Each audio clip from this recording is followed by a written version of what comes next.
Why am I more comfortable working with extended family than immediate family in this kind of project? The extended family are in the public eye. One of them works as a promoter. He's kept them on my roster members.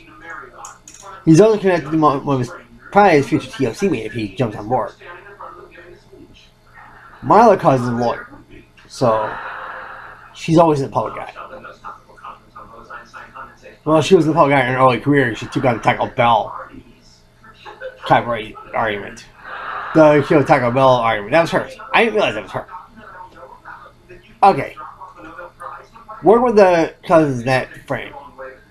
The reason why I'm doing that, there's a distinct reason for this. I wanted a family to have this kind of project. It's because I see it with Tally purposes. The fourth one especially. Tally Purpose 4 saw a collaboration between two brothers on a story called The Family. The anthologies, the magazine more so, saw a best friend dynamic. So I'm looking for good friends, lifelong friends for this kind of project too. That's why I'm asking my best friend Jay and I'm asking my best friend Clint to be part of this one. I'm trying to get my classmates involved, but it's kind of hard to get them behind a WordPress. It's kind of hard to pull their teeth because they're always behind a damn cell phone. If you're talking about a writer, man, get off the damn cell phone. Get out of a word processor. Get out of a computer if you're talking about a writer. I'll tell you what. It's disrespectful. What if they want to send a PDF or manuscript? How are you supposed to read it on a damn cell phone? It doesn't come out right. The text will come out very small if you're on a Windows phone. So, out of respect for the writer, please get on a computer. If you have a laptop, that's perfect. So, if you're part of this project, I have special instructions for the Christians and special instructions for the horror writers. Also, instructions for every kind of short story writer I'm looking for. This was probably the most in-depth switch call I ever went into. It's very intricate of what I want. If you can do a journal that's 2,800 words or 2,200 words, this would be no big deal for you. I'll tell you what, if you do it in dialogue in there, you got creative nonfiction. If you have a true paranormal account, I'm especially looking for these. I don't get enough of these. Even with the magazine. I like reading them. I think they're cool reads if you can pull it off right. If you can play it like an underground post story, that makes it cool. I read a true crime story in 2002 called Carrie Homicide. The subject of the story found out about it. He wasn't too pleased. He said, "Nick, get out of my head." More or less, in the whole letter, he's saying that. Not verbatim, but that's what he said until the end of the letter. I don't want to see any more stories about me. I know, pause. You killed someone, man. I'm not gonna make it look like a hero. Dude, come on. There was a lot of guilt in my head when I wrote that one. I wish I had said something. So I'm looking for the cousins. I'm looking for them to do a kind of a journal kind of narrative. In reaction to seeing Carrie Purposes of namesake. Or sort of like Carrie Homicide, how I got in the head of a murder. That kind of nature. Because they're outsiders in this industry. With this kind of project, I'm bringing in a lot of outsiders for writers. Writers who are normally not supposed to write short stories. Who've never written a short story before. Just have a cool story to tell. They're storytellers. If they can do a 20-minute video or a 40-minute video, they can do something like this. That's about 2,000 words. I'm not going to touch the heart. If you do a story that's fucking 2,400 words on the net, this kind of project. If you do a story that's 3,800, go for it. I don't know what different kind of genre this, except for high fantasy and space opera. So if you do a unicorn story, leave the unicorns outside. If you're talking about a fairy, it better be something politically incorrect, dude. You're talking to somebody who grew up in the who was a kid in the 1980s, a teenager in the 1990s, in the early 90s, during the era of 90120. I was 14 and 17 years old. I turned 18 at the end of 94. Mid 94, I was 18 years old. I came to my age as a writer, full time. I'm 19 on the verge of turning 20. I got online when I was 21 years old.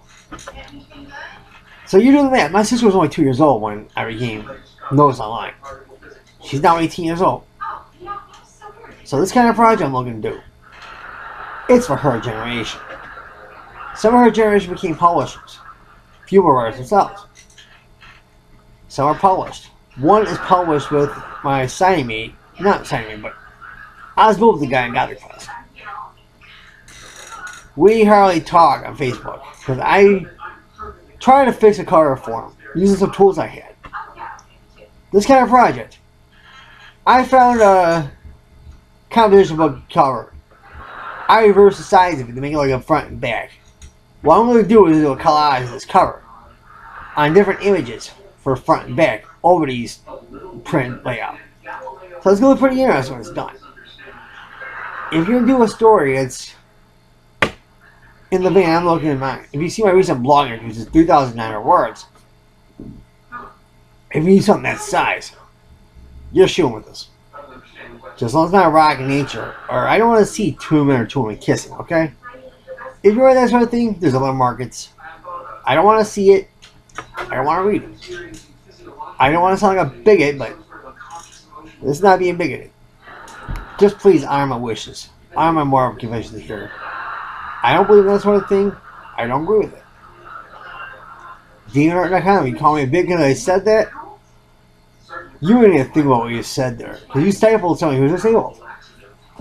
I'm up for all the writers, or other Instagram, or band DLP also. I'm up a kid who's experiencing this one too. So when I wrote Iron Shadows in 2007, I was thinking about that stigma I dealt with. I wrote several stories dealing with this. The first story I really addressed it was Past Scars. This is like Nickolaus. I saw a classmate apologize to me for reading a story. Then try to witness to me. I told her I'm the result of the guy that failed. And that was back in 2004. A very tongue-in-cheek way of saying it. I do believe in God, but it's not the same as I was when I was 18 years old. It's a little darker, it's a little grittier. I'm a lot smarter now. I'm more educated. So my delivery as a writer, I write R-rated horror. I kept doing that. But when I read from my faith, I kept my edge. So if you're a Christian, want to share your testimony, play it up like an Edgar Allan Poe story, or play it up like H.P. Lovecraft story. There are stories linked to my blog for a subject matter here. I have a bunch of videos you can research. If you're looking for subject matter, where you were during that time that it happened. If you were from Illinois during this era, where were you at when this happened? So I'm thinking like that when I'm approaching my cousins for this one. I'm also approaching my best friends. This is kind of hard to pull off because some of them don't really get behind a computer. They always get them from a mobile phone. And if you're an author, and you see that, you get a little mad. I mean, you get a little annoyed. Oh, come on, get on a computer, dude. What the hell? You want a podcast? You want a video blog? How do you do those things if you don't have a computer? So if you have a word processor and you can churn out something like this, you can do this kind of thing. Give it a shot, man. Charlie Vincent said give it a shot when I submitted to Bunchels. I'm gonna give that same shot. Who opens the doors for former classmates? I'll tell you. I have a reputation for doing this. I publish former classmates. I would see like a Contemporaries, Mary St. Giovanni, author of Darkling Plain, or Keelan Patrick Burke, author of Kin, or Sherry Ann Priest, author of 420 Blackbirds, doing this. They're probably close the door on their friends who they grew up with. I'm not like that. I grew up in a small town of 29,000 people, you know, downtown. You hardly knew anyone in that kind of town besides. The block, you know.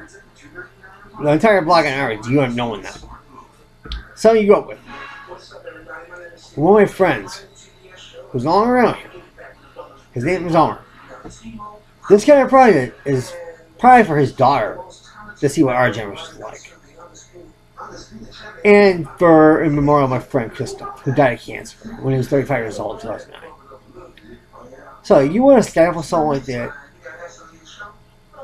someone with a family dynamic, best friend dynamic, a full ensemble cast, an anthology.